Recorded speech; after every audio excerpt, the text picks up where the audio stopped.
Segundo Reis, capítulo 6, verso de 15 a 17. E diz assim a palavra do Senhor.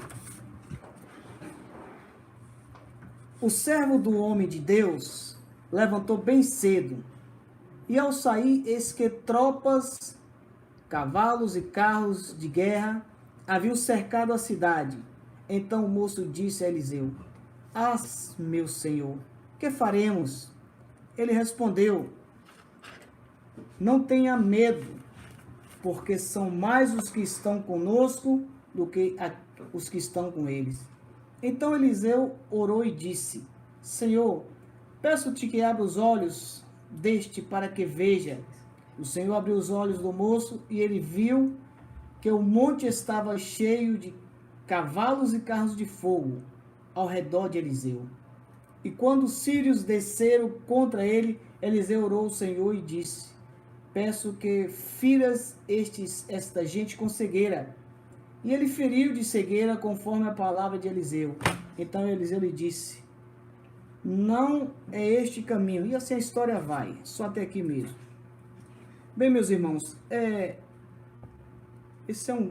eu trouxe um tema para a mensagem desta noite, do seguinte texto, da seguinte forma: o céu continua do mesmo jeito. Quando Salomão, o terceiro rei de Israel, reinou, o seu filho assumiu o poder. Seu filho se chamava Roboão. Roboão pediu os conselhos dos anciões, porque o povo, as tribos se reuniram e foram até ele e disse: Roboão, a nossa carga é muito pesada, seu pai tem feito isso conosco para manter esse reino, nós queremos que você reduza essa carga e nós seremos com vocês, nós te serviremos. Roboão tomou conselho com os anciões, os conselheiros do rei, e eles disseram: Roboão, atenda o pedido desse povo. Se você atender o pedido deles hoje, eles servirão enquanto o seu reino durar. Roboão foi para os seus amigos de infância e pediu conselho a eles. E os seus amigos lhe disseram: Roboão, diz para eles que você vai botar um jugo mais pesado que o seu pai, e que seu dedo mediu é maior do que a mão do seu pai. E assim ele fez. Já havia uma profecia sobre a vida de Jeroboão, que ele seria rei de 10 tribos. E quando Roboão chega para falar com as tribos, com os líderes das tribais, e anuncia que assim seria o reinado dele, o pessoal falou: olha, não dá mais para ficar com você, nós vamos seguir nosso caminho. E 10 tribos se desvincularam da casa de Davi, e ficou apenas Judá e Benjamim. Essas 10 tribos puseram Jeroboão como rei, e Roboão ficou como rei das tribos do sul. As tribos do norte, chamado de Israel, capital Samaria, ficou sob o controle de Jeroboão. As tribos do sul, capital Israel, ficou sob o controle de Roboão, filho de Salomão. Jeroboão construiu 2 altares. É claro que ele sabia que todos os anos as pessoas desceriam para Jerusalém para cumprir os seus votos em adoração ao Deus de Israel. Sabendo disso, ele criou 2 altares com bezerro de ouro. Um em Dan, que é mais no extremo norte desse reino do norte, e outro cá em Betel, bem cá no extremo sul do reino do norte. E esses bezerros de ouro foram criados para que o povo adorasse e não precisasse ir para Jerusalém. Assim se instalou em Israel, reino do norte, uma série de reis que seguiram esse mesmo conceito, pecando ao Senhor, errando com o Senhor, fazendo coisas que não agradavam ao nome do Senhor. 19 reis, somente um fez o que agradava ao Senhor, em partes, que foi Jeú. O restante todo seguiram o caminho de Jeroboão. Nesse contexto de desobediência, de adoração a ídolos, a deuses estranhos, havia o profeta Eliseu, levantado por Deus com missão, e ele tinha esse moço, Geazi, que andava com ele, que já tinha sido, não sei se é o mesmo, me parece que é o mesmo, que tinha sido o moço de Eliseu, andando com ele. E a Síria, nesse tempo, estava querendo dominar as terras, já dominava parte dali, queria dominar também Israel. E todas as vezes que eles faziam um plano, Deus revelava a Eliseu. E Eliseu falava com o rei, não vá por este caminho, porque eles estão ali, vão pegar, vai por outro caminho. E ele falou, algum espião entre nós, não é possível, tudo que nós planejamos não dá certo, não funciona. Como pode? E aí disseram, é o homem de Deus que está lá e está revelando todas as coisas. E aí mandaram, não, então vamos acabar com o problema pela raiz, vamos matar esse homem de Deus e aí pronto, nós podemos atacar Israel e fazer o que nós devemos fazer para conquistar aquele território, tributos. E assim eles fizeram, cercaram a cidade e quando o moço do homem de Deus acorda, ele vai para o homem de Deus, nós faremos. Irmãos, é desafiador, como nós falamos os dias que nós vivemos, o povo a continuar crendo no Senhor. E nós vamos extrair desses textos alguns comportamentos que são parecidos com comportamentos nos dias atuais. Ações do passado que são parecidas com ações dos dias atuais, que podemos aplicar e te extrair dessa palavra uma direção para as nossas... Primeiro nós observamos aqui um equilíbrio emocional do homem de Deus, no verso 15. No verso 15, observe que aquele servo vai para ele e diz assim, meu Senhor, o que faremos? Essa é uma pergunta que talvez esteja em nossos corações nos dias atuais, em nossa mente. Muitas pessoas perguntando, o que nós vamos fazer agora? O moço do homem de Deus. Esse moço viu Eliseu orar por uma mulher estéril e ela deu à luz. Esse moço também viu que Eliseu orou pelo filho dessa mulher, depois de morto ele voltou a reviver. Esse moço viu Eliseu batendo com a capa no Rio Jordão e ela se abriu. Esse moço viu Eliseu multiplicando aquele azeite daquela senhora, ele viu o machado flutuar. Esse moço viu milagres, revelações, todas as vezes que Eliseu estava falando do ataque da Síria, ele estava ouvindo as revelações. Mas agora, na hora H, na hora que precisa usar a fé, ele vai para Eliseu. O que faremos, Eliseu? Irmãos, seria muito óbvio Eliseu dizer para ele, nós vamos continuar a fazer o que nós estamos fazendo sempre, buscando a Deus e deixando Deus dirigir a nossa história. Muitas pessoas têm falado, muitos repórteres na televisão, da problemática existente no confinamento, nessa quarentena. Mulheres sendo agredidas pelos maridos, a ministra Damares já quer fazer, se organizar para atender esse tipo de gente. Muitos divórcios foram lançados. Talvez haja confusões dentro da casa porque não há um equilíbrio emocional na vida dos servos de Deus que deveria existir. Servos que estão na igreja e adoram e buscam, estão na presença. Isso inclui a mim, a você, a todos nós. Veja, irmãos, quanto desequilíbrio. O lar deveria ser uma coisa bastante natural para a gente estar dentro e gostar de estar e estar com a nossa família. Mas parece que não é bem assim. Parece que está inverso. As pessoas não se suportam dentro das suas famílias e querem sair porque esse período de estar junto está insuportável. Equilíbrio emocional. Quantas pessoas estão dizendo, meu Deus, e agora? Vão para a internet e falam coisas que não deveriam falar, se expressam de certa forma erradamente, ou muito emocionado. Por que não voltarmos para as experiências que vivemos com o Senhor? Não somos nós que acreditamos, que cremos que estamos buscando a face dele? Mas o que o homem de Deus falou? O homem de Deus manteve equilibrado. Eu acredito que naquela madrugada Deus já tinha revelado aquele homem de Deus.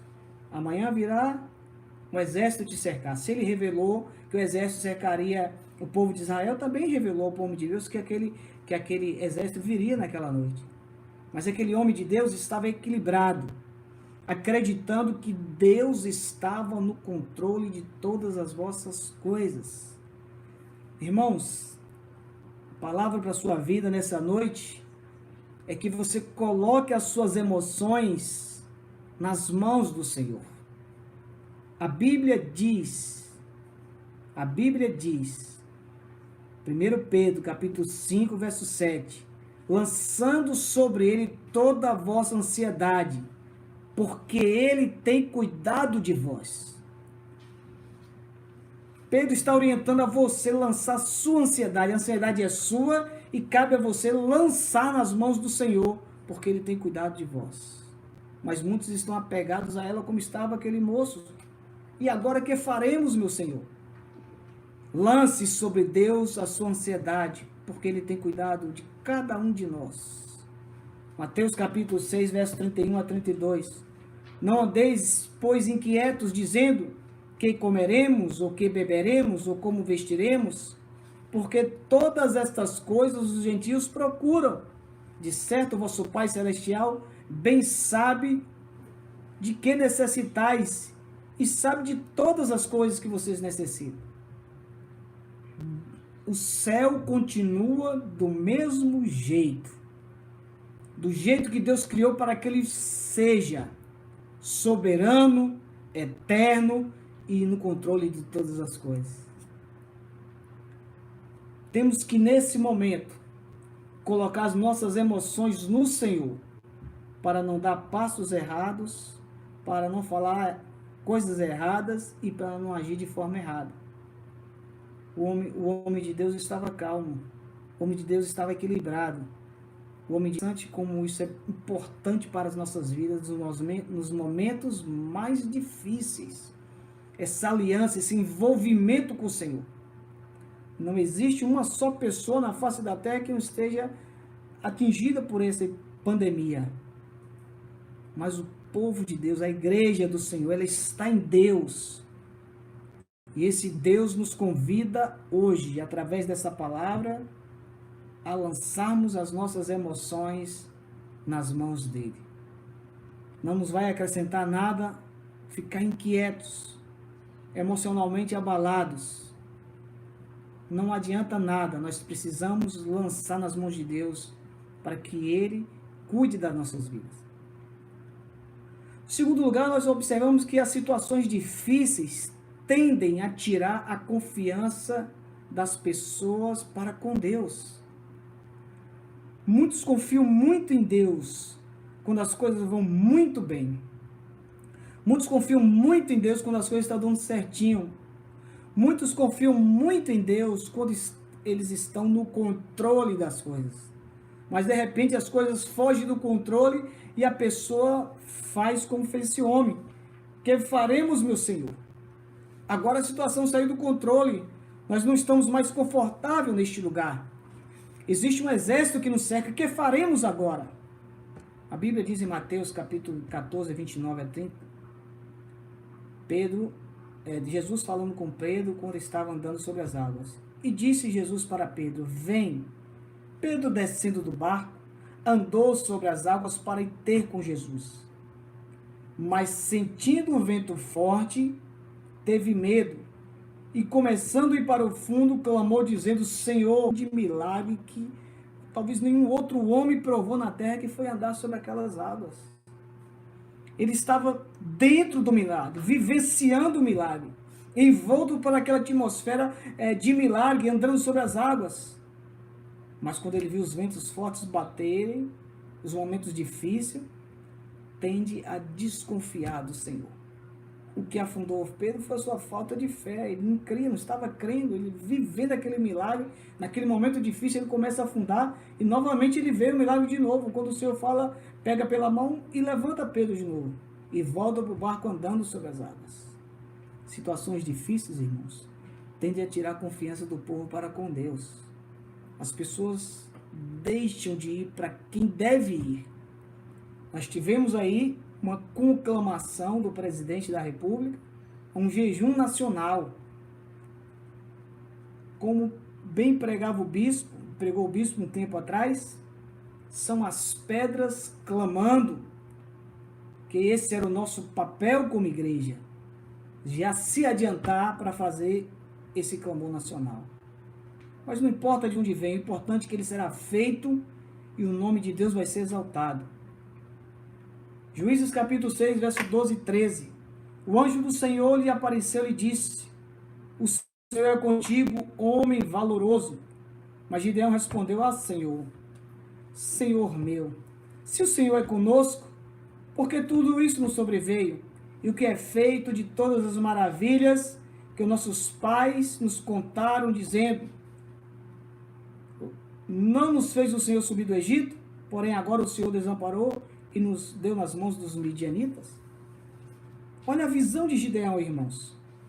Para Gideão, as maravilhas só estavam em sair do Egito. Mas ele esquece que no Egito eles passaram muita dificuldade, muitas dores. Eles esquecem que no Egito eles viveram tempos difíceis. Gideão se esqueceu que do Egito até Canaã eles viveram tempos difíceis. Mas mesmo assim Deus estava presente na história desse povo. Mas ele fala: não, Deus me abandonou. Deus me abandonou porque eu estou passando um tempo difícil. Porque situações difíceis tendem a tirar a confiança do povo. Era para Gideão responder: Senhor, que bom que o Senhor está fortalecendo a minha fé, nós vamos vencer os inimigos. Mas não, ele que é feito, Senhor.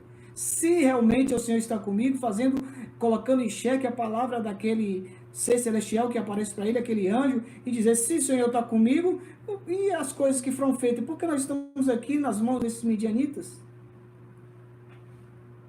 Situações difíceis tendem a tirar a confiança no Senhor. Mas vamos fazer como homem de Deus. No verso 16 ele diz assim: e ele respondeu: não tenha medo, porque são mais os que estão conosco do que os que estão com eles. Olha que coisa. O homem de Deus, Eliseu, tranquilizando o coração de Geazi, seu servo, dizendo: não tenha medo. Ele estava dizendo: Deus está no controle. Seja para bem ou seja para mal, Deus está no controle. Ele não saiu do controle. Então a primeira fala foi para tranquilizar Geazi. Deus está no controle. Irmão, Deus está no controle das nossas vidas. No controle dessa história. No controle de tudo que está acontecendo. Deus está no controle. A Bíblia diz em Êxodo capítulo 14, verso 3 a 15. Moisés, porém, disse ao povo: não temais, estais quietos e vede o livramento que o Senhor, que hoje vos fará, porque os egípcios que hoje vistes, nunca mais tornareis a ver. O Senhor pelejará por vós, e vós vos calareis. Então disse o Senhor a Moisés: diga ao meu povo que marche. Oh, meu irmão, eu posso até sentir a alegria do Senhor em saber que nesse domingo a igreja dele está marchando de joelhos, de oração, de jejum. Esse é o posicionamento da igreja, entendendo que o Senhor está no controle. E vamos orar, e vamos clamar, e vamos buscar. Dedique tempo ao Senhor nesse momento, porque nada saiu do controle de Deus. Talvez essa fala de Moisés sirva para nós nos dias atuais. Diga à igreja brasileira que marche, que ande, que vá buscar a presença do Deus vivo, porque Ele controla todas as coisas. E assim fez no Salmo 90, verso 2. A Bíblia diz assim: antes que os montes nascessem, ou que formasse a terra e o mundo, mesmo de eternidade a eternidade, Tu és Deus. Deus é o Senhor. Deus está acima de tudo e de todos. Deus está no controle de todas as coisas. E é esse mesmo Deus que vai agir no tempo dele e na hora dele. Vamos alimentar o nosso coração com a fé e com a experiência que nós vivemos com o Senhor, crendo que Ele está no controle de todas as coisas, como o homem de Deus mostrou ali nessa situação. No verso 17 ele diz assim: ó irmãos, e Eliseu orou ao Senhor e disse: Senhor, peço-te que abra os olhos dele para que veja. E o Senhor abriu os olhos do moço e ele viu que o monte estava cheio de cavalos e carros de fogo ao redor de Eliseu. Quem poderia vencer um exército desse? Cavalos e carros de fogo. Aqui nós podemos aplicar essa palavra, que Deus é mais poderoso do que qualquer inimigo. Não existe inimigo visível ou invisível que Deus não tenha mais poder. havia carros e cavalos de fogo.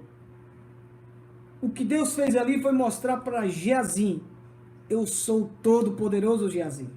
Não há ninguém mais poderoso que eu. Esse exército não pode me vencer. Note que ele nem usou esse exército de carros e cavalos de fogo, mas ele abriu a visão de Geazim, o moço que não estava crendo, que não estava acreditando, para que ele pudesse se encher de fé, porque Deus é muito mais poderoso do que qualquer inimigo. A Bíblia diz em Apocalipse capítulo 1, verso 8, eu sou o Alfa, o Ômega, o princípio e o fim, diz o Senhor, o que era, o que é e o que há de vir, o Todo-Poderoso. Nós não estamos falando aqui de um Deus meiro, nós estamos falando de um Deus todo-poderoso. Um Deus que carrega sem ser carregado. Um Deus que abre onde não há portas. Um Deus que cria onde não há nada. Um Deus que abre mar, que fecha, abre rios, que para rios. Um Deus que traz a vida e traz a morte como Ele quer. Ele é o Senhor de todas as coisas. Ele é o Todo-Poderoso e não existe inimigo que possa vencer esse Deus. E esse Deus é o seu Deus, que está ao seu lado, está ao seu favor, que peleja as suas pelejas, que anda com você, que diz na palavra dele, estou com você todos os dias da minha vida, da sua vida. Aleluia. É esse Deus que está com você. Esse Deus que Eliseu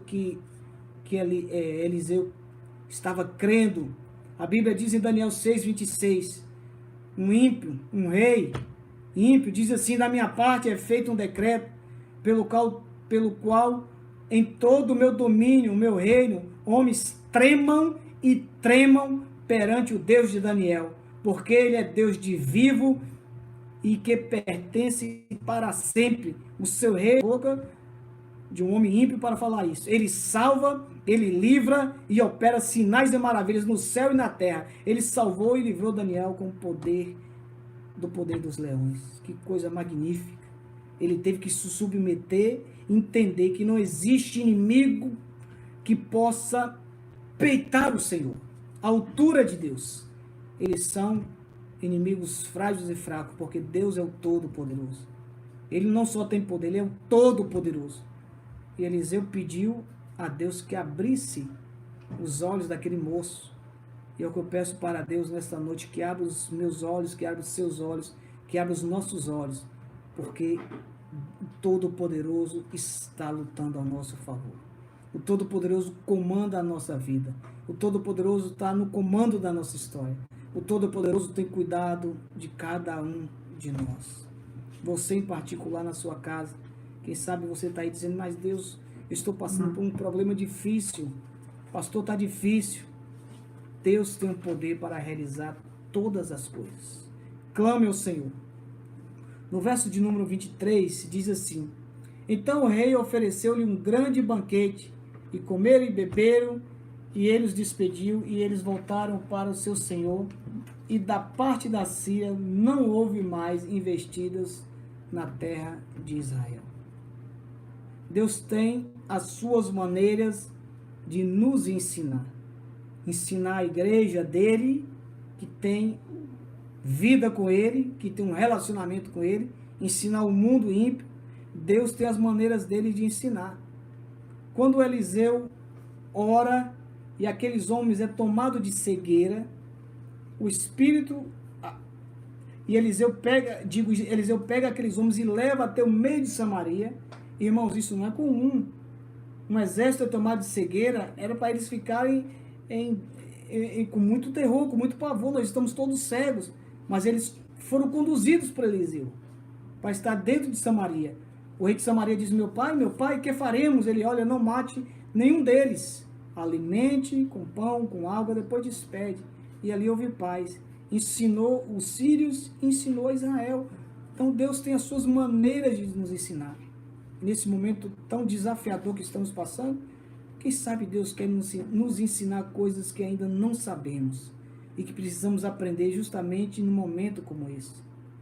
Então toda a nossa vida, toda a nossa história, tudo que acontece conosco, segundo a Bíblia, quer comamos, que seja para a glória do Senhor. tudo concorre para o bem daqueles que amam a Deus e vivem segundo o seu propósito. Se você está no propósito de servir o Senhor, está bem com Deus, tudo concorre para o seu bem. A Bíblia diz em Isaías 55:8, porque os meus pensamentos não são os vossos pensamentos, nem os vossos caminhos são os meus caminhos, Deus mais alto do que os vossos caminhos, e os meus pensamentos, eles são mais altos que os vossos pensamentos. A nossa mente é limitada, a nossa visão é limitada. Temos que olhar para esse mundo através das lentes do Senhor, para entendermos o que Deus quer para esse momento, e principalmente para a igreja dele. Para entender, a igreja tem que entender o que Deus quer para a igreja dele nesse momento, qual a posição da igreja de Deus nesse momento. E nós só podemos ver isso se estivermos em sintonia com Deus, porque Eliseu entendeu qual era o papel dele naquele momento. Ele agiu porque estava em conformidade, em aliança com o Senhor. Romanos capítulo 11, verso 34 diz assim, porque quem compreendeu a mente do Senhor? Ou quem foi o seu conselheiro? Ou quem lhe deu primeiro para que ele seja recompensado? Porque dele, e por ele, e para ele são todas as coisas. Glória, pois a ele eternamente. Amém. O nosso Deus ainda continua no controle de todas as coisas. Um probleminha técnico aqui. Vou despedir esses auxiliares que estão mexendo aqui na iluminação. Ok? Deus está no controle. É por isso que eu estou dizendo para vocês nesta noite. O céu continua do mesmo jeito. O céu continua a dar ordens para a terra. Os céus continuam a dizer o caminho que a terra tem que andar. O céu continua a dizer que a terra os habitantes parem ou andem. O céu continua do mesmo jeito. O Senhor continua dominando todas as coisas. Nada saiu do controle dele. Creia, acredite, confie, espere o momento de Deus, porque Deus está controlando a nossa vida e a nossa história. Nós estaremos no domingo fazendo esse clamor nacional, e convocamos toda a igreja do Senhor, em todos os estados da nossa Federação Brasileira, a orar, a clamar, a buscar, para que Deus mude o curso da história. O diabo tem usado seus agentes para proclamar a desgraça sobre essa nação, mas a igreja não vive de alimentos do inferno, a igreja vive do maná que vem do céu, a palavra de Deus para a vida dela. Então creia no que Deus está falando, irmão.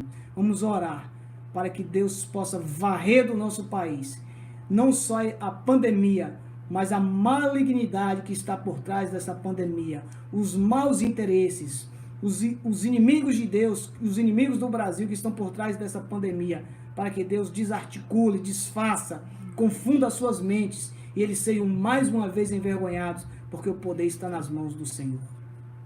Glória a Deus por esta noite, por sua vida que participa conosco.